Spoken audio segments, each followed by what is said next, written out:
this year. Okay. Our next guest is on season 15. Yeah, of doing the show. Love him to death. Jay, so we had an intro for him. We did, but there was a problem with it. There was. So apparently Matt has a very exotic name. Matt Barrows of The Athletic. Very exotic name. Yes, he's Dana's son. And apparently the voice person, whom we love very, very much, had a bit of a challenge. Yeah, he thought he was the father of an NFL quarterback. Okay, so he wrote. So he did the thing, and this is what he said. Matt Barrows.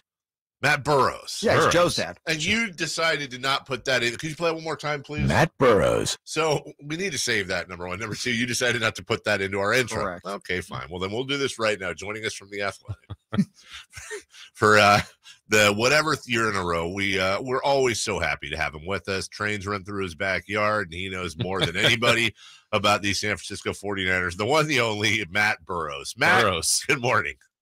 Well, if this kind of creates a lineage to Joe Burrow, and I get some of that Joe Burrow money, yes. I'm all for it. I'm not too proud to change my name. I'll do it. Yeah, Matt Barrows. Thank you. I didn't like being a Barrows anyway. This is better. Yeah.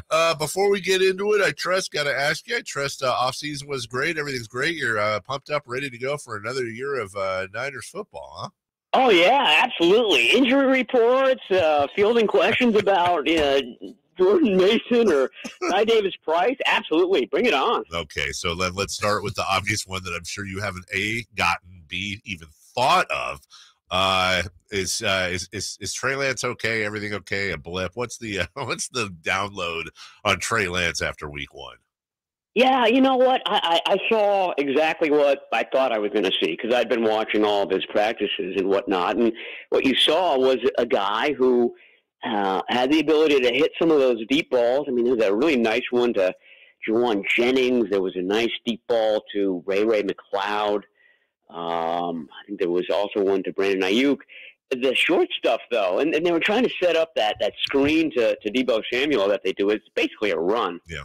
A great case in point is the last play of the first half. They were at midfield or something like that, and they were just supposed to, put the ball in Deebo's hands with some blockers in front of him and see what he could do. But the ball skipped. It didn't even get to him. So some of these layups, that you take for granted with a Jimmy Garoppolo and just about everybody else in the league, he's still having trouble with. So you have this kind of dichotomy of some brilliant plays and some ones that just make you scratch your head. And, obviously the hope is that the layups become layups with more practice. But right now, I mean, it's so up and down that there's very little consistency. But, I don't grade him as harshly as I'm seeing on Twitter. Like I said, I mean, he was doing this in training camp, so it didn't really surprise me that it was still happening in Chicago, but I think this was the first time a lot of people really got a long look at him, and it was a frustrating game. And of course, you blame it on the quarterback. That's what they do in every NFL city. Matt, how about the part of making the move for Trey Lance is it seems like it can open up the playbook or make it a little bit more diverse with his ability to run, certainly to run some different plays with him. Ultimately, when they get there, how different do you think the offense could look if Trey Lance is right? I think it just gives you a diversity that you just didn't have with Jimmy Garoppolo, and that's the point. That's why they drafted this guy. He can hit every corner of the field with his arm, and he can do things with his legs that other quarterbacks can. I mean, they had a triple option play on Sunday. He ended up pitching it to Elijah Mitchell. I mean, it just opens everything up. And Chris Furster, who's the new run game coordinator, he's also the offensive line coach, was talking about this last week, and he was describing their run plays as a library of plays. I mean, these are plays that Shanahan and Mike McDaniel have been putting in since they were in Houston together in the early 2000s. Arian Foster, and then they went to Washington and they had Alfred Morris and RG3. And then they went to Atlanta and Cleveland, and so it's really become a catalog of plays. And there are literally 200-300 plays in this catalog, and they're able to use each of them. They don't use each of them per game. It's more like 25 to 30, but they can kind of pull from anything. So it just gives you a lot of options with which to attack a defense. And we saw that in Chicago. And frankly, it was working and working well. I forget what their yards on the ground was in the first half, but it was a robust average. And you would think if they kept that lead, they would have continued to run the ball in the second half and worn down the Bears, and it would have been even a higher margin. But obviously that didn't happen. The Athletics' Matt Barrows joins us. All right, so Elijah Mitchell out, MCL, a couple months, give or take. Will Kyle Shanahan, in your opinion, be able to channel his dad, Mike, and the ghosts of Landis Gary and Mike Anderson and all those old plug-and-play Broncos, or is the Niners rush game in real trouble?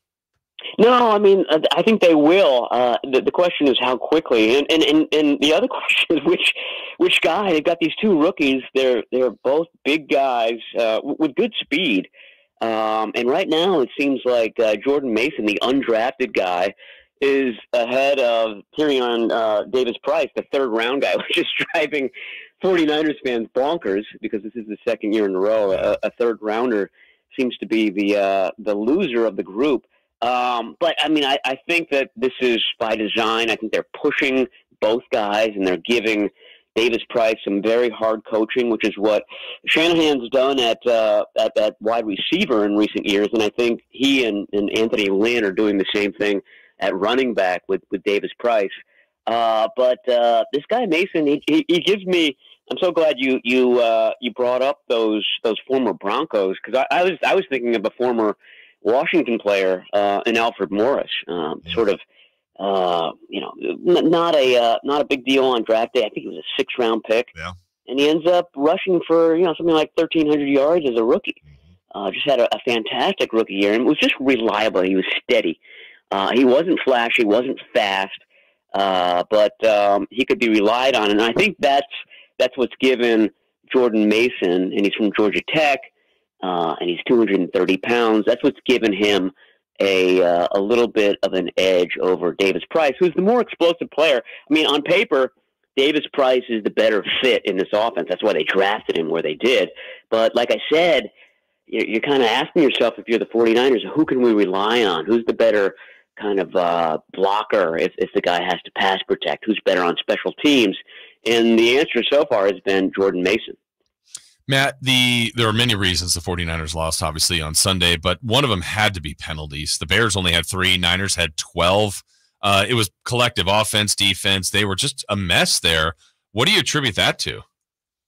I mean, I hate to sound like a complaining fan, but some of them were just so ticky-tacky. I mean, some of them were legitimate, but, the illegal man down the field on the punt. I mean, you're watching the snapper who was literally like a yard and a half beyond what he should have been, and they called it back. I mean, I guess it was a theme in week 1 where the refs were over officiating, but it's just so bothersome that the NFL thinks that we want to see these guys calling these plays and kind of repeating the play and delaying the game. You just keep your hanky in your pocket on some of these. So that was partly it. There was some procedure penalties, false starts. I think just about everybody in the offensive line had one, and that's troublesome. That makes you think, okay, they needed to spend more time together in the preseason.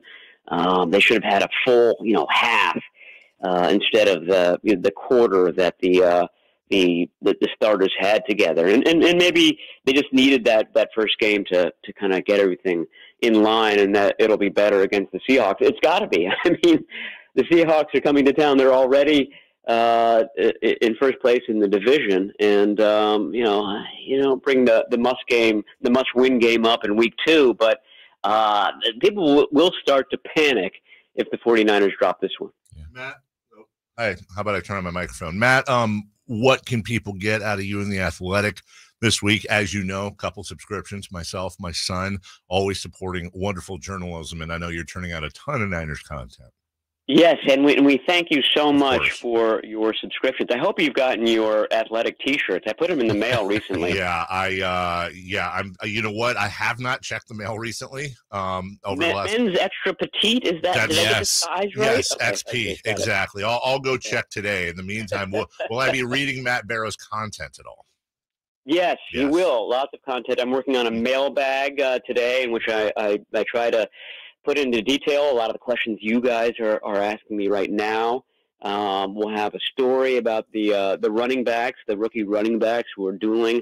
Who I think Jeff Wilson will be the number 2 guy for this upcoming game against the Seahawks. But I think one of these rookies is going to take over at some point and give this offense a little bit more dynamics than it had in the second half on Sunday. So that's going to be the crux of it. It's going to be all running backs all the time, really, this week, and then we'll get into our pregame stuff for the Seahawks.